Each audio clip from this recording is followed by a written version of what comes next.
Don't forget, we now have the wrap-up show. Welcome Welcome, everybody. Welcome to Patreon with Brentley. No longer Patreon, just every Thursday. Oh, every Thursday. Welcome aboard. Welcome to $100 a month gets you this. Now, Diamond tier level, baby. Diamond tier level. So, Alex, our new DM, hit us up. Talk a little bit about the world that you've created in the scenario that we're in. So I have dropped you guys into a little corner of my homebrew world that I have been playing for 12, 13 years now. You got a little Wikipedia over there. I got a Wikipedia. I need to revamp all this because this started back You should, in the because 4th I edition want to send days. listeners to the Wikipedia so they understand. No, yeah, I want to get this all put together. We have run a few campaigns in this world. This is a whole new section, though. This is a whole thing I've put together for you guys. There's a lot to explore, and I'm excited to kind of unravel it layer by layer. I know this is kind of a weird thing because we've only played for one episode and we've only really role-played and riffed off of each other this whole time. Yeah. But, like, even with the little bits of information, like hearing Ball and Thrak kind of go back and forth about this war and some other things, like, it feels already like kind of a lived-in world, you know? Like, that's what's kind of fun about it. It doesn't feel like static, like, okay, you're in this tavern and bandits attack, now defend it, which, you know, whatever. I'm just saying, like, with this back and forth exchange of information happening and the revealing of characters, it feels like we're sort of already exploring all corners of this world while being in this tavern just talking. I would say 30 minutes of that last episode was just you talking. Yeah, that's what his character is. Though. I know. I'm just giving him shit. Yeah, no, it's great. I love it. Sorry. No, it's awesome. I just kept thinking of funny things to say, and I had to get going. Yeah, it feels like with this new season, every character's very individual. We all have a very, very distinct flavor, which is nice. And it's it'll be interesting to see how we end up being, you know, in however many episodes, like, as a group. And we all have voices. We do well. No, it counts.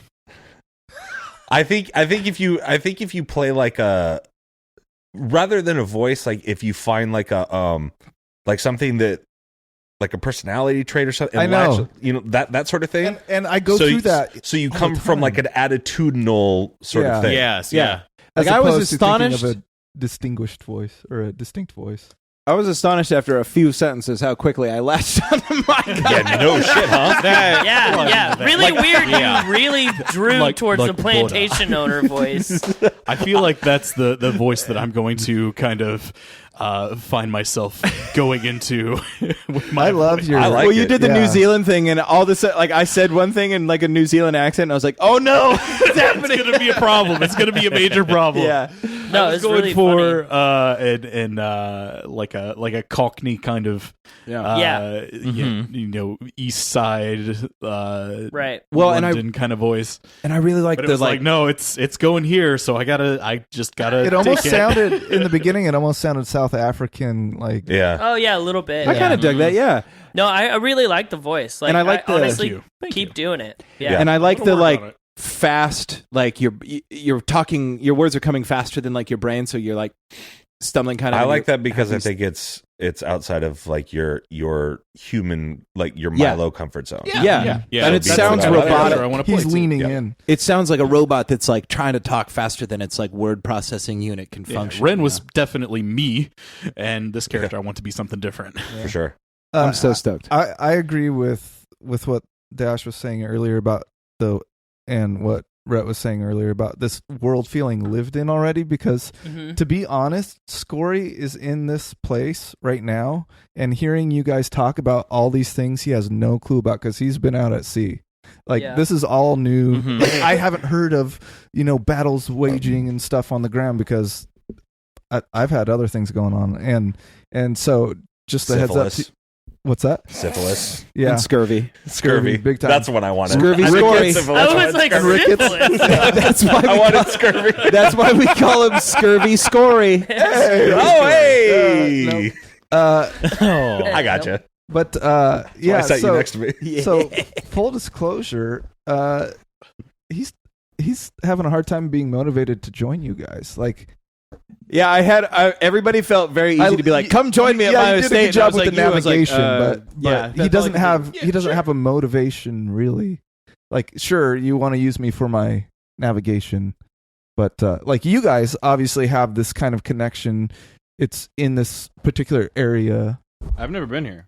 But didn't you say all of these characters are getting pulled in different ways. Yeah. Each person really has a unique I have my own drive. Yeah. Yeah, I because when I was talking with Alex about my character, he said that so far no one is from this land. Mm-hmm. And so I picked that I'm the only one who's from here. I dig that. That's And so really cool. I have I've been fighting in the war. Yeah. Like I have experience on the front lines, like a close, intimate relationship with the. Mm-hmm. And you heard it in little bits that, like, you know, I like to imagine him as like a generally upbeat, like, because he always wants to challenge himself, always looking for the next competition or like confrontation, like in a exciting, challenging way, not necessarily like an evil way.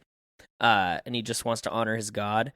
But like in moments you hear that he's sad. I like that. He just keeps remembering of the horrors of war, and he's like, it does Just take helicopter a toll. noises. Yeah. Was that something that you had planned on doing? Because it felt like when it first happened, it felt like something that you just improvised. Yeah, and then it's you're just like, something I oh, this did. is a thing. And Yeah. then I was like, that'd be funny if that's just part of him. I kind of dig that. I like Bit of that. trauma. That's cool. He's really tough, but incredibly fragile at the same time. Well, because Yeah. you know, war Well, takes a toll. That is right, war. right. You've cut many heads off. Yeah. Alex, Mhm. Any closing thoughts on our first episode here? This is what I was wanting to do is really get the characters to try and get to know each other. Just really, do what you guys did and find out the different little character quirks everyone has. Felt very like Hateful Eight. You know? I just can't wait to explore this character more. Yeah. I'm just so excited. Well, let's get to it. Hey, Boom. thanks for tuning in to our Unbriefing on Thursday, and we'll be in your ear holes on Monday. Goodbye. Bye. Bye.